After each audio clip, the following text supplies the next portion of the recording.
What's up guys, and welcome back to the channel guys. There we are, 2008 Honda Civic FN2 Type R. Now don't think of this as a hot hatch from Honda with a Type R engine in it.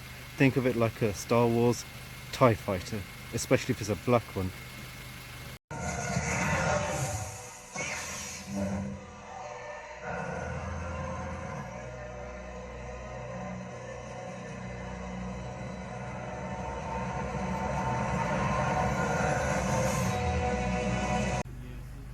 What is up guys, and thank you so much for watching another video from Sterling Tech UK guys. Welcome back to the channel. So this is it guys, this is our Honda Civic Type R 2008.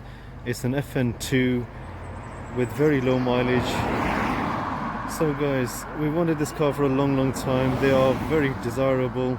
They are sort of for a niche market guys. There are certain type of people that like this car, Honda fans, Type R fans, Civic fans, but they are very desirable in their own way. It's a proper 2-litre naturally aspirated driving machine, and it's got very futuristic touches guys. This came out in 2008 and these things were unheard of back then guys. Look, we've got triangular exhausts, we've got big Type R badging, we have a massive spoiler at the back of the windscreen, which granted reduces your visibility out the back window guys, but it looks awesome. I mean, it's a front wheel drive car, why would you put a downforce spoiler on it at the back? It don't really know, but then again, if it looks good, just leave it on there. We've got the silver fuel cap to go with it guys, we've got the mesh rear valance, we've got the 7-spoke alloy wheels with the red badging at the side, so we've got Type R badging at the side guys.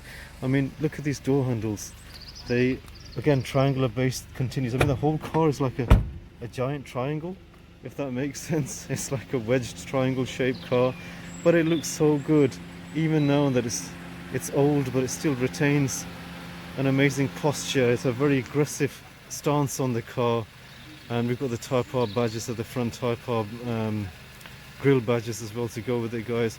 And then that futuristic theme, I mean, the EP3 is obviously a legend in its own right. That's the car that kicked it all off, but this is, you know, to some extent you could argue it was slightly better. It was more futuristic, it looked more fresher, even though a lot of people know Jeremy Clarkson sort of panned it when it first came out for not having more power. But then again guys, power isn't everything. They improved the sound delivery on this car, so this car sounds more aggressive. The exhaust note, which was criticized on the previous car, is a lot more lively on this one. And again, on the inside guys, with the red and black theme continues with the seats and the stitching, and you've got other small touches guys. Now look at this, obviously we've got the Type R door plates as well guys to go with it. We've got the red door inserts at the side, we've got the red Honda badge in the center, and we've got the Type R stitching again continuing on the gearbox, and we've got the cue ball gear stick to go with it guys. Look at this guys. The only other car that comes to my mind is the Lexus LFA that has a massive rev counter. Obviously we've got the speedo on top as well. This is 2008 guys, so in your mind, if you think not a Type R, think of it like a TIE fighter from Star Wars, especially if you've got a black one. Obviously there are similarities between them, and obviously this thing drives the part as well. Inside guys, I mean, we've got the red stitched steering wheel, which is very grippy and comfortable to hold. And now the thing that I've noticed with this car guys is obviously some people love the gearbox, some people don't, some people call it notchy. It's not entirely notchy, it's got a very specific way of driving this car. Basically clutch has to be all the way down flat to the floor, and you have to be absolutely precise with the gears. It is a racing car and it needs to be driven as such, otherwise obviously you're going to have missed gear shifts, and obviously it's going to damage the gearbox in the long run. But once you've got into the knack of driving it guys, then every single gear change, believe me, will put a smile on your face. It's such a driver's car with the 2-litre VTEC. Now everybody nearly knows what VTEC is guys, but for those of us that don't, it's actually valve timing guys. The valves open after 5,400 rpm on this car. The valves open that slightly bit bigger, it sucks in more air, so you get a larger clearance and you get a larger explosion. So between 5,400 rpm all the way to 8,000 rpm, the valves open that slightly bit bigger, letting more air in, increasing the performance, obviously contributing to more power. and you get a note change, an exhaust note change, and an engine note change to go with it. It sounds more angrier, and it delivers power in an awesome way, guys. I'll just give you a quick test drive on it as well. But yeah, I mean, these things, guys, you can pick them up. This one, I mean, for about a good one, for about £4,000 anyway. They've got, and again, this is a fast appreciating asset, guys. These, obviously, if you remember what happened to the old Type R Accord, they're asking nearly £10,000 for good examples of that one, guys. So these come in for about between 4,000 all the way up to 6,000 for something that's been cleaned inside out with a toothbrush. Again, what a beautiful car. These seats are very, very comfortable. They are a bit on the stiff side, but they are obviously designed to be. Right, guys, let's just go for a quick test drive. Let's give you an idea what she performs like. And on the inside, guys, the spaceship theme continues.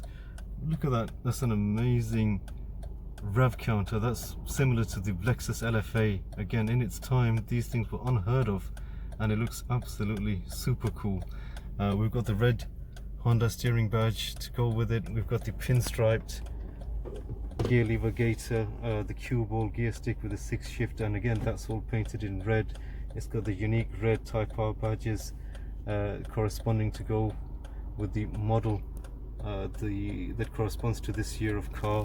And also, guys, we've got the pinstriped red seats. The seats are absolutely amazing. They are a bit on the firm side, as you would expect. Again, there's just red everywhere. We've got the red stitching on the steering wheel. We've got the red door card inserts. We've got the red power start button. We've got the red, obviously glow in the dark rev counter, and we've also got the corresponding red speedometer on top as well, guys. So again, it's less of a car, more of a spaceship, and this is all in 2008, guys, when, you know, it's basically, its rivals were things like the Ford Focus and the Vauxhall Corsa VXR. Again, this looks light years ahead from its competition in the day. Even nowadays, guys, I know we've got the Golf Rs and the BMW M140s, which are obviously a lot more faster, but obviously 4 times more expensive than this car as well, but it still holds its own. It's got its unique, quirky, yet absolutely futuristic looks for a 2008 car. And that brings us to the engine, guys. Now, this car offers you VTEC performance in its purest form, guys. Now, VTEC, for those of you that don't know, I know most people do know what it is an engine system developed by Honda, guys. So after 5400 RPM, the valves open that little bit wider to allow more air in to create a bigger explosion. And obviously that gives you more power. Now, the early EP3 Civic sort of VTEC engaged at 5800 RPM, 58 to 8000. This one comes in earlier, guys. So this one engages from 5400 RPM all the way to about 8000, 8200. So you've got nearly 3000 RPM of VTEC to play with. That's insane. And again, it sounds angrier, it sounds more raucous.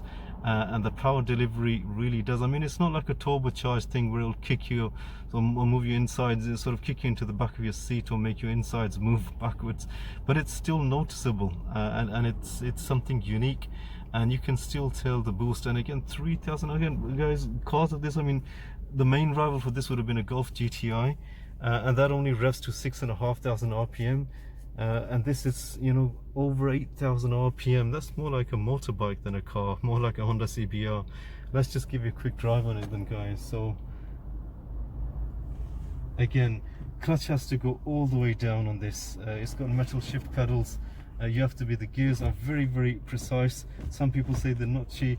They're not really there. You just have to find the right gear, the right place. If your clutch is halfway down, it's not going to get into gear, you're going to get grinding. So again, once you've driven it for a few miles, you will get into the rhythm. Fifth and third are quite close together, guys, so you have to be careful you select the right gear, otherwise you could end up damaging your gearbox. But anyway, guys, I mean, this is where she comes alive when you drive this thing. No other car that I've driven drives quite like this car. She is unique in her own special way. And again, you get an awesome amount of performance from this car, guys. And this is, again, if you want a rough one, guys, you can pick this up for about £3,000. I know everybody says Jeremy Clarkson mentioned that the EP3 is a better car, which is true to some extent, guys, but the two downsides on EP3s are one, they are getting rare, so finding a clean one is very, very difficult. And two, guys, the EP3 is, most of them have been abused, so there's not many clean ones left out there. This is a 2008. If you're lucky, guys, I mean, this one's got lowish mileage.